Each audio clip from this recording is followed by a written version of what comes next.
Nazirpur union পরিষদ নির্বাচনে স্বতন্ত্র প্রার্থী হিসেবে সাগর সরদারের নির্বাচনে অংশগ্রহণের ঘোষণা। বরিশাল জেলার মুলাদী উপজেলার ২ নং নাজিরপুর ইউনিয়ন পরিষদের আসন্ন নির্বাচনকে সামনে রেখে স্বতন্ত্র চেয়ারম্যান প্রার্থী হিসেবে নির্বাচনে অংশ নেওয়ার ঘোষণা দিয়েছেন মোহাম্মদ সাগর সরদার। তার এই ঘোষণার পর ইউনিয়ন জুড়ে রাজনৈতিক অঙ্গন ও সাধারণ মানুষের মধ্যে শুরু হয়েছে ব্যাপক আলোচনা। নির্বাচনী ঘোষণা দিয়ে সাগর সরদার বলেন, জনগণের প্রত্যাশা ও ভালোবাসাকে প্রাধান্য দিয়ে তিনি নির্বাচনে অংশ নেওয়ার সিদ্ধান্ত নিয়েছেন।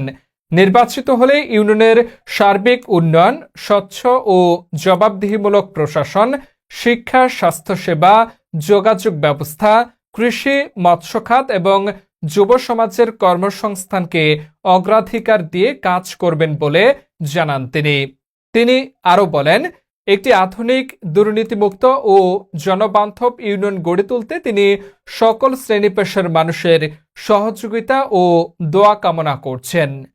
এদিকে তার নির্বাচনী ঘোষণার পর সাগর সরদারকে স্থানীয়দের একটি অংশের মধ্যে ইতিবাচক আলোচনা শুরু হয়েছে।